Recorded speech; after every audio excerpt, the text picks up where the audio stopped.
What is happiness? सबको कुछ ना कुछ खुशी चाहिए किसी भी फॉर्म में।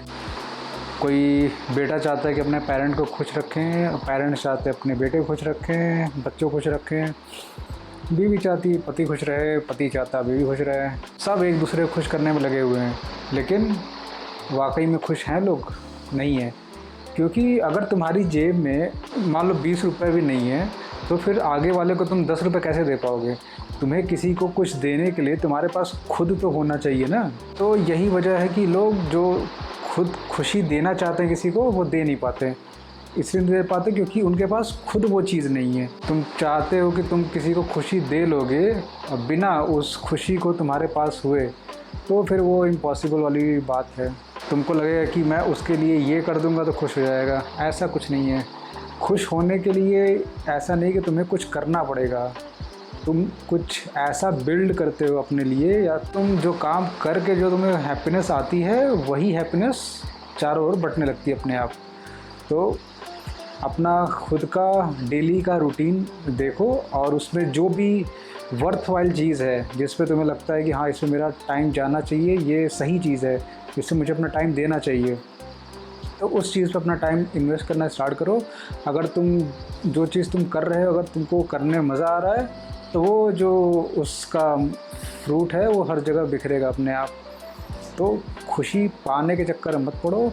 हर कोई एक दूसरे को देना चाहता है, और देश की हालत तुम जानते ही हो कि कोई खुश तो है नहीं इतना, क्योंकि हम वर्ल्ड हैप्पीनेस इंडेक्स के कितने पीछे हैं सभी जानते हैं। पाकिस्तान से पीछे हैं। पाकिस्तान हमसे ज़्यादा खुश है, क्योंकि यहाँ पे इतने ज़्यादा रिस्ट्रिक्शंस और मेंटल ऑब्लिगेशन एक इंसान के ऊपर डाल दी जाती है ना, कि वो ज़िंदगी भर चाहे वो कितना भी कर ले, वो किसी को खुश कर ही नहीं पाता, और उसको खुश करने के चक्कर में अपनी ज़िंदगी बर्बाद कर लेता है। और ज़िंदगी जब उसकी खुद की बर्बाद हो जाती है, तो फिर वो आगे वाले से जो चीज़ उसने दी है वो एक्सपेक्ट करता है।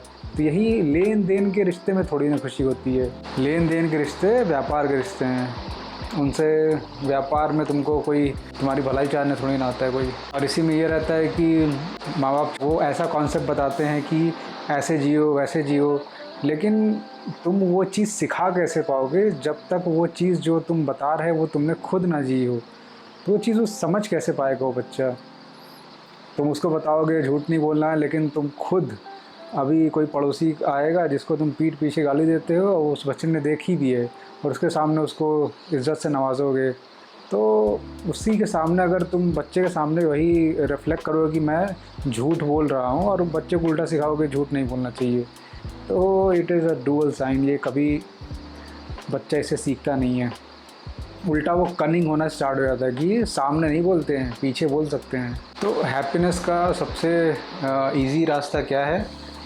तुम वो करो जिसको करके तुम्हें खुशी मिलती है। इसमें गलत काम नहीं आते हैं।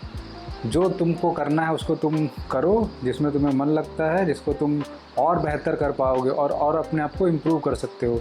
तो उस चीज़ को कंटिन्यूसली करते जाओ जब तक तुम्हारा मन करे। और उस चीज़ को जब करते रहोगे तो जाहिर सी बात है अंदर जो फ्रस्ट्रेशन है वो तो कहीं रहेगा नहीं, क्योंकि तुमको उस काम करने में मज़ा आ रहा है। तो जो तुम फील उस समय करोगे वही चीज़ तुम्हारे पर्सनालिटी में दिखेगा, लोगों के सामने भी वही एक्सप्रेस भी होगा। तो तुम पहले खुद पर ध्यान दो कि खुद कैसे खुश रहना है। अगर तुम खुद खुश हो तो तुम्हें किसी को देने की ज़रूरत नहीं पड़ेगी। ये चीज़ ऐसी है कि लाइक बल्ब और लाइट, ये लाइट अगर जलती है तो सब तरफ रोशनी फैलती है। ऐसा नहीं कि एक पे पड़ेगी, सब पे फैलती है। तो तुमको अगर किसी को खुश करना है या चाहते हो कोई खुश रहे, तो पहले अपने आप पर काम करो, और अपने आप को अगर सही कर लोगे तो दूसरों को खुशी देने की ज़रूरत नहीं पड़ेगी। तुम्हारा उसके साथ रहना ही अपने आप वो खुशी का एक स्रोत बन जाएगा। So work on your self first.